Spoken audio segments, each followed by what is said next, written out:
Dune begins on the planet Caladan, which is ruled by Duke Leto of the House of Atreides. The House of Atreides is one of the families that rules over the planets and planetary systems of the universe. Duke Leto's son, Paul, is in bed when his mother, Jessica, and Reverend Mother Mahiam check in on him. The old Reverend Mother mutters that Paul may be the Kwisatz Haderach, the one who brings about important changes in the universe. Reverend Mother Mahiam says that the next day, Paul will meet her Gumjabar, an instrument that poisons and kills instantly, unless he passes her test.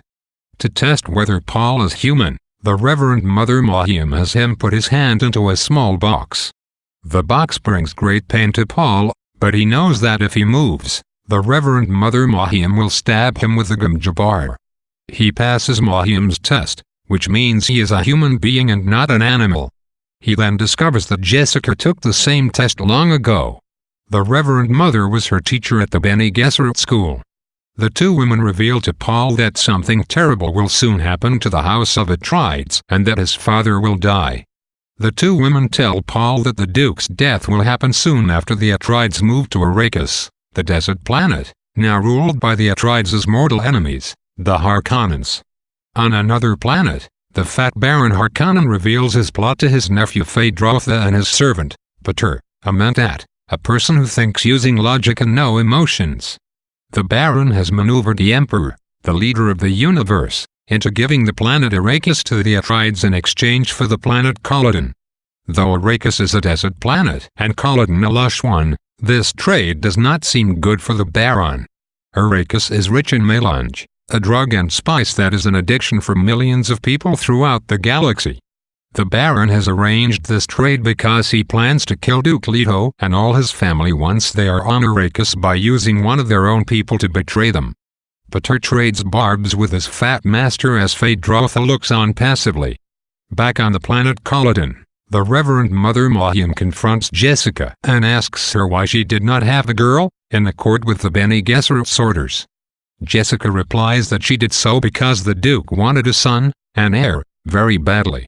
The Reverend Mother chides her, saying that now there is no daughter to wed a Harkonnen, the rival house of the Atreides, and seal the breach.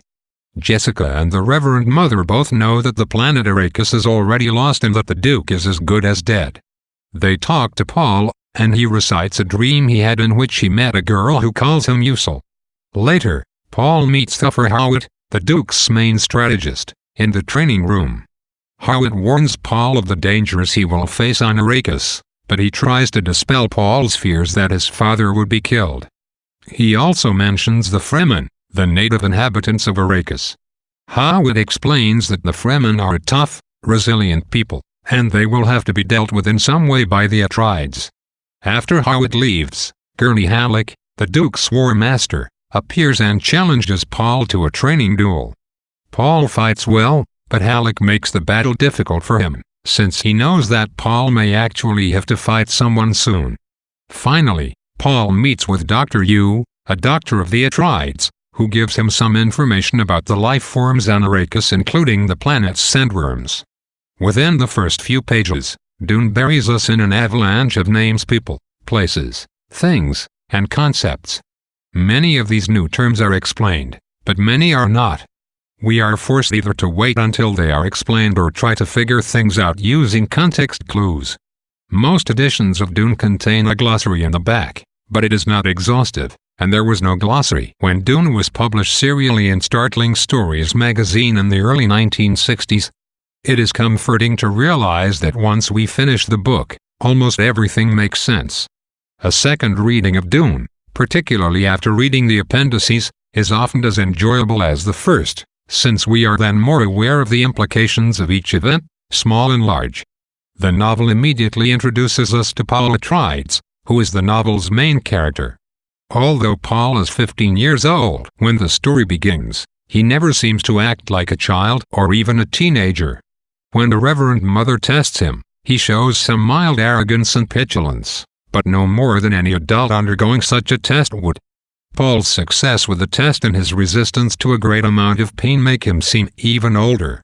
One idea that is not fully explored in Dune is the Reverend Mother's suggestion that Paul may be an animal instead of a human being. Prior to the test, Paul recites to himself a kind of mantra that partially explains the differences between animals and human beings. Animal pleasures remain close to sensation levels and avoid the perceptual. The human requires a background grid through which to see the universe. These semi-scientific, semi-religious phrases are puzzling, and since they are never really explained, it is difficult to understand the difference between the author's definitions of animal and human. Judging from the test, however, it seems that people like the Reverend Mother believe that some human beings act just like animals and react to everything by instinct. What separates animals from humans, she believes, is the ability for humans to close off pain mentally and to use the rational mind to overcome instinctual and irrational impulses. The mantra that Paul recites seems to help him withstand the pain of the Reverend Mother's test.